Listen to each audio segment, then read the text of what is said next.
All right, we're going to look at a topic called standard deviation.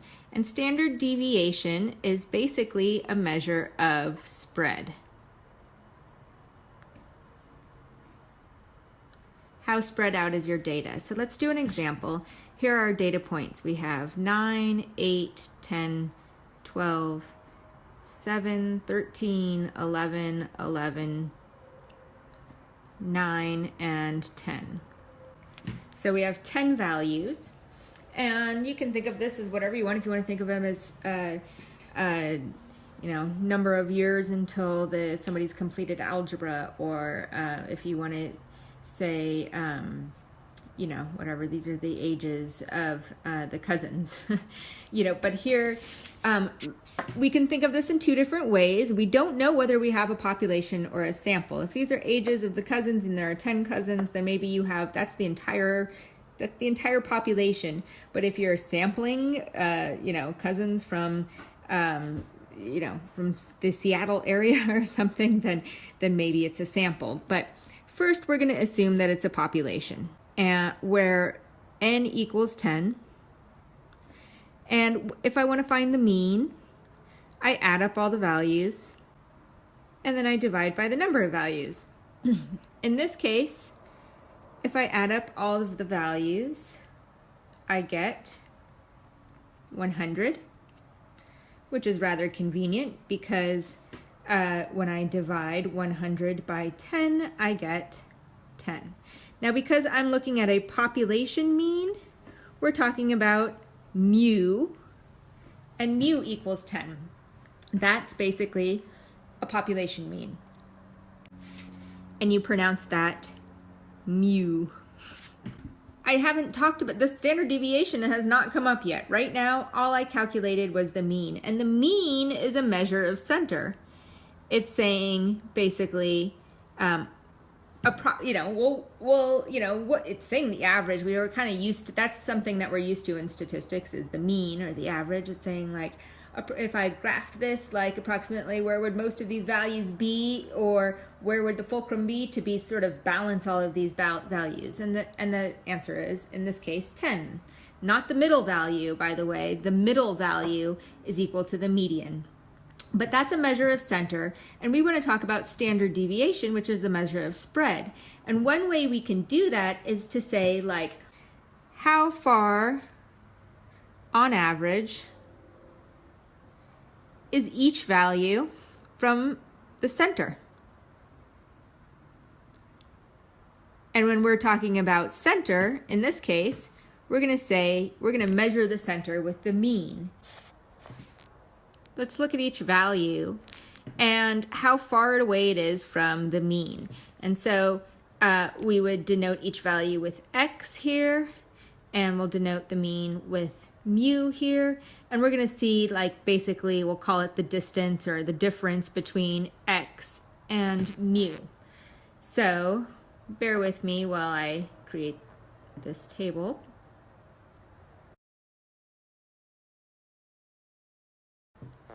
Okay, those are my values written in just a column, and the mean is 10 for all of these. The mean doesn't change. If I add up all the values and divide by 10, I get 10. So here I have 9 minus 10, or negative 1. Here I have 8 minus 10, or negative 2. You get the idea here.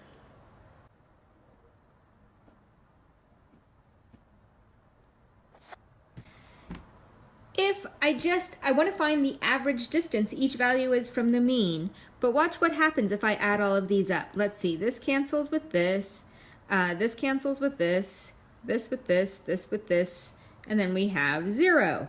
So if I add them all up, I get 0. So I don't want 0, because that's obviously, it's not that everything has a 0 distance from the mean. I have two options. I could either take the square value, or I could take the absolute value. If I take the absolute value, that's called the mean absolute deviation, but that's not what we're going to do right now. We're doing standard deviation, so I take this value and square it.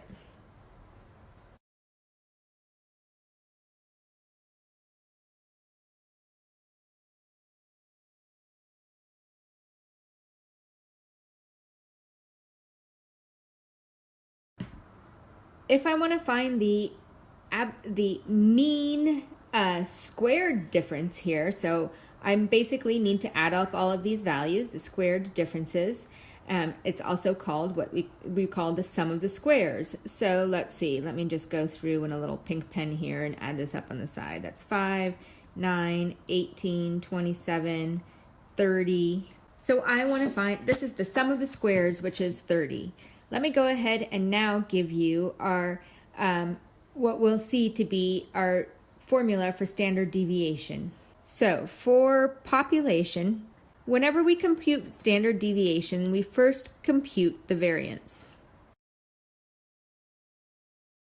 This is called, the variance is called sigma squared in notation, and is equal to the sum of the squares, which is, we denote that as the sum of x minus mu squared over the number of values. And that's basically like how we would calculate average.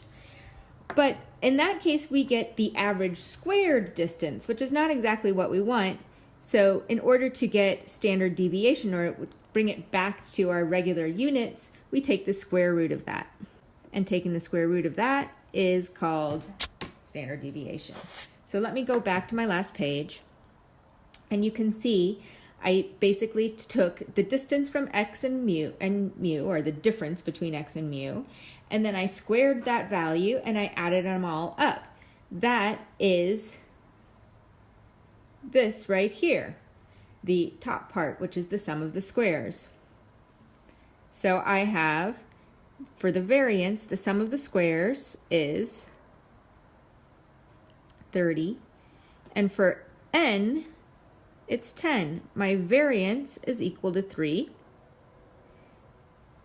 And now I can compute my standard deviation, which is the square root of 3, or the square root of the variance, which is equal to 1.73. So I've calculated the population standard deviation. And we'll go back and see our formulas once more. I just want to show you also sample standard deviation. And so first we would have sample variance. Same way, calculate the sample variance first, and then calculate the standard deviation. We have s squared and s for a sample. So we now have the difference, it's a different formula actually, and a different notation or letter or variable that represents a sample rather than a population. So make note of that here, it's important.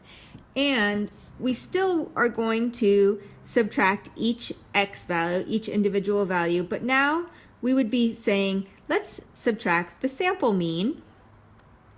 It would still be 10 in this case, so that would stay the same, that sum of the squares on top. But on the bottom, instead of n, we're going to have n minus 1.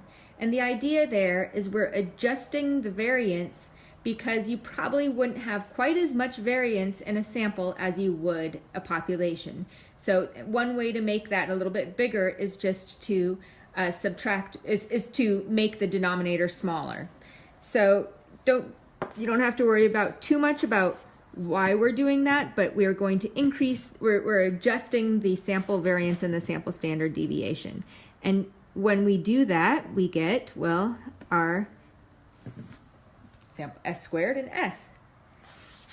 So let's go ahead and see what that would look like. S squared would still be, again, 30, but it'd be over 10 minus 1, so it'd be 30 over 9, which is 3.33333. We'll go ahead and round it to just 3.33.